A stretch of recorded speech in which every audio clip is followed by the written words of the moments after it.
Hello pre-calc peeps. So today I just wanted to make a short, hopefully short video about secant and cosecant graphs because I feel like this is a topic that is posing a lot of difficulties for a lot of people, especially because we just came back from winter break and a lot of people forgot sine and cosine graphs.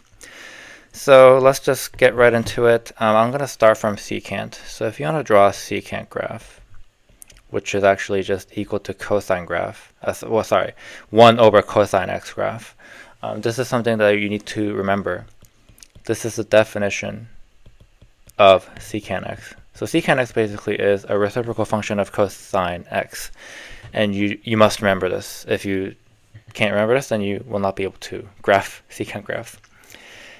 And given that it is 1 over cosine, it obviously is related to cosine x, right? So let's just try to graph cosine first. It's going to be, so this is 1.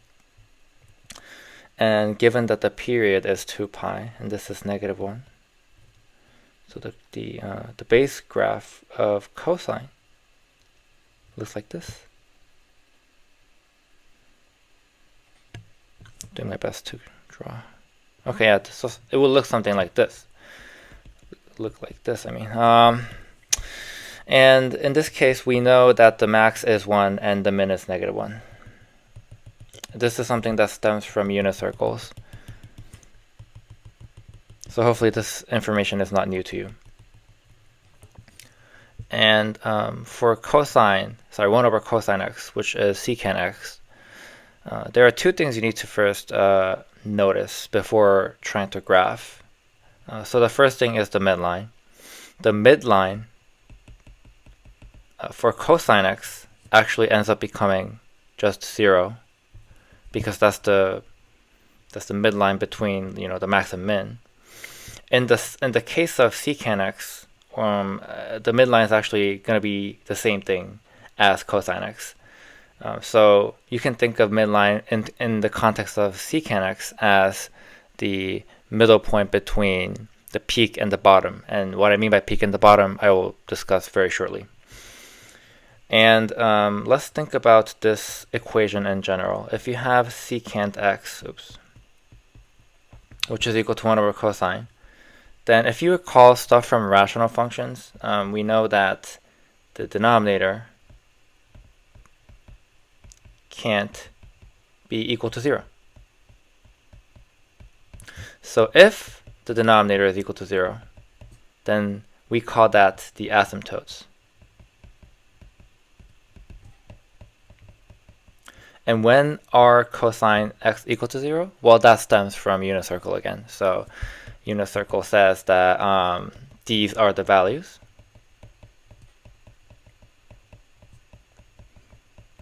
When cosine x is equal to 0. And that also means we can just say like negative pi over 2, negative 3 pi over 2, and so on. And which is reflected on the graph of y is equal to cosine x. These are the points where cosine x becomes 0. And what that means is now we can find the asymptotes of secant graph. So even before drawing the secant graph, I'm just going to look at the midline and the asymptotes first. Usually that is a good practice.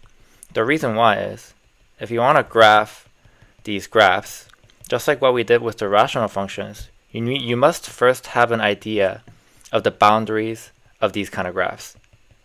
And the asymptotes actually act as like a boundary, or in other words, like a skeleton for the graph that we're going to draw.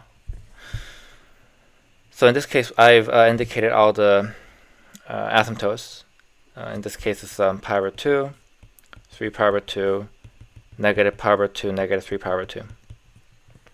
Okay, and now this is where the fun begins. Now I'm just going to say these are the max and min of the cosine graph.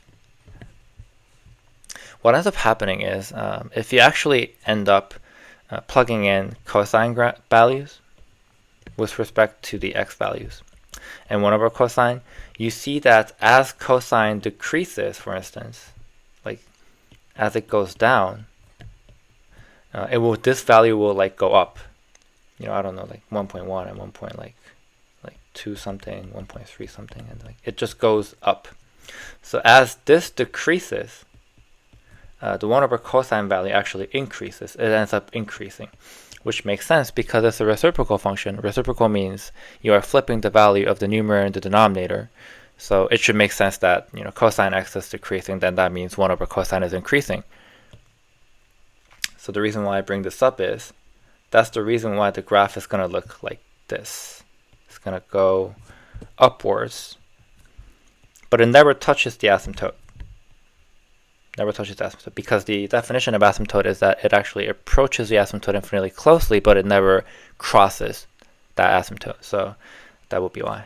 And in this case, we have to continue with the negative part. The reason why this part is negative instead of like being here is the values that are given here, the cosine values that are given in this box is negative.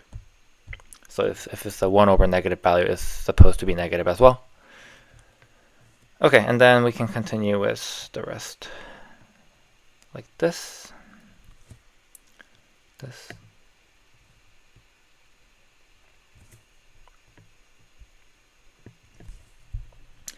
And that is it. That is actually just a graph for y is equal to secant x. This is how you would draw secant x graph. So you don't actually have to have like cosine graph once you know the actual form of the graph secant x, although it could be helpful to draw out cosine x every single time when you are trying to graph secant x. That is up to you. I personally just know this kind of form right away now, so I don't necessarily have to graph cosine x all the time, but obviously to each their own. So if you feel like drawing this graph all the time whenever you are graphing secant x would be helpful, then please you should feel free to do so. Okay, so that's the base graph of secant x. So let's talk about cosecant x real quick. So cosecant x is equal to 1 over sine x. So this is the definition. Again, if you don't know the definition, you would be in a bad position. So I would recommend that you memorize the definition of cosecant x here, along with secant x, obviously. So we're going to do the same thing here. So we're going to first draw the sine graph. So let me draw the sine graph first.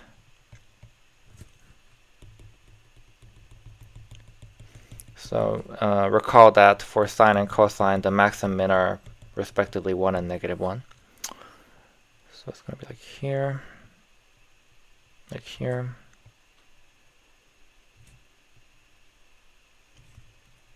Yeah, it's not the best graph, but okay. Yeah, so this graph is y is equal to sine x, and the reason why the sine x graph looks like this stems from unit circle and also from the graphing unit that we did before.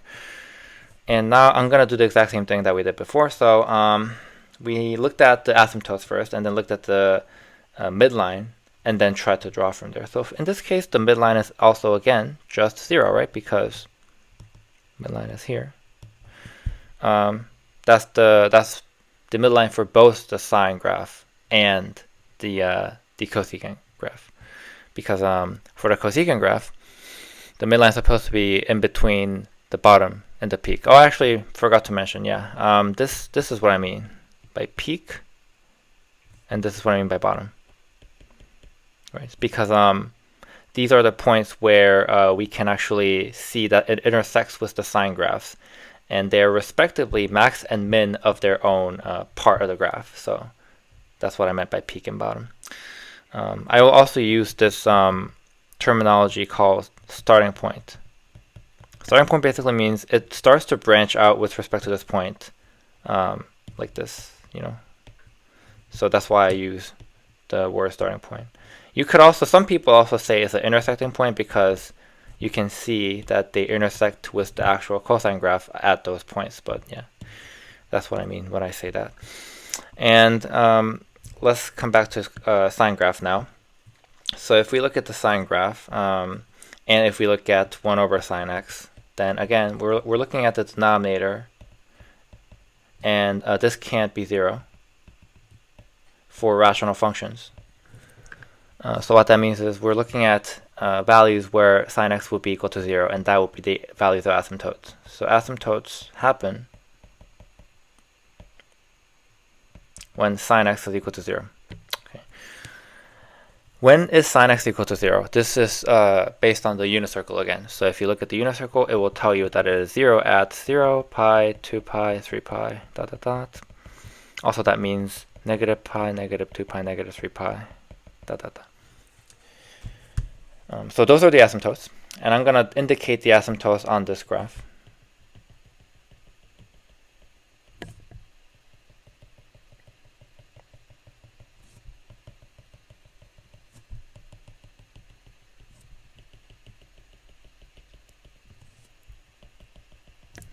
And it is a convention that we just indicate the asymptote with the dotted line to not confuse with the actual graph, which will be a solid line. Okay, so those are the dotted lines. Okay, I have indicated the asymptotes. They are negative 2 pi, negative pi, 0, pi, 2 pi. In this case, we want to branch out from the starting points here, here, here, and here. And yeah, let's just go ahead and draw. So it's going to look like this,